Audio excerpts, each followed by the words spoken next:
Apple first introduced their M1 chip back in November 2020 by ditching Intel for good. And it was a groundbreaking success for them, mostly because of the tight integration between hardware and software. Naturally, we were all eager to see what their next-gen chip will offer. Well, the wait is over, as Apple just introduced two brand new chips, which are the M1 Pro and M1 Max, based on the same architecture of the previous M1 chip at the Apple Unleashed event recently. The new MacBook Pro 14 and 16-inch will be sporting these new chips. But before they arrive, we are here to break down the differences among M1, M1 Pro, and M1 Max, as well as what you should expect from these new chips.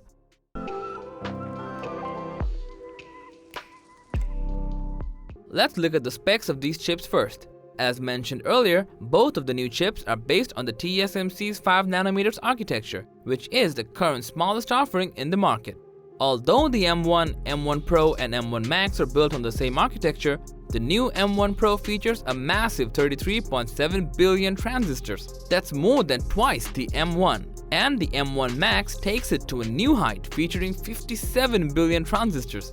That's 1.7 times M1 Pro and 3.5 times M1 chip. The M1 Pro and M1 Max feature a total of 10 CPU cores, with 8 performance cores along with 2 efficiency cores. Where on the M1, you will find 4 performance cores and 4 efficiency cores with a combined total of 8 CPU cores.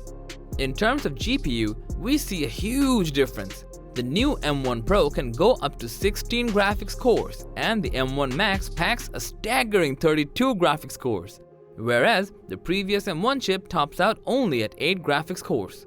As for the RAM, the M1 Pro supports up to 32GB. The M1 Max can go up to 64GB, where the M1 tops out at 16GB of memory. Keep in mind that these are unified memory, not the standard memory you will see in a standard PC, which allows all the components to access the same memory at the same time at a much faster data transfer rate. Here's a quick specs difference chart among the M1, M1 Pro, and M1 Max collected from the CNET website. From the chart, we clearly see that the new M1 Pro and the M1 Max bring a huge performance boost to their predecessor M1. In terms of CPU, the M1 Pro and M1 Max provide 70% faster performance than the M1. For GPU, the M1 Pro provides 2 times faster performance, while the M1 Max gives up to 4 times faster graphics performance than the M1. The memory bandwidth of these two new chips is also much higher than the previous M1. The M1 Pro has a memory bandwidth of up to 200GB per second, which is nearly 3 times more than the M1. The M1 Max delivers up to 400GB per second memory bandwidth. That's twice M1 Pro and 6 times than M1. The M1 Pro also adds 1 ProRes accelerator, and the M1 Max adds 2 ProRes accelerators, which is extremely important for pro video editing. One of the main reasons people love the M1 is because of how energy efficient it was despite the performance boost. And this year, Apple says the M1 Pro and M1 Max can achieve even better battery life. With these chips inside, the new 14-inch MacBook Pro delivers 17 hours of video playback, which is 7 additional hours than the previous MacBook Pro powered by M1 chip.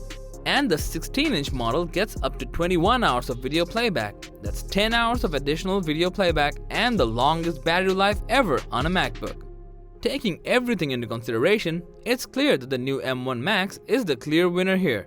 Don't get us wrong, the previous M1 chip is a fantastic chip, but the new M1 Pro is just better, and the M1 Max is simply the best. But that doesn't mean it's the best option for you. For day-to-day tasks and content creation, the previous M1 is still an awesome value option. But if you don't want to compromise the power and want the absolute best, you should definitely go for the new M1 Pro and M1 Max. So that was all about the Apple M1 versus M1 Pro versus M1 Max for you. Thanks for watching. If you found this video helpful, please give it a thumbs up, share it with your friends, and comment below to let us know your thoughts. Subscribe to our channel and hit the bell icon if you want to see more videos like this on your feed.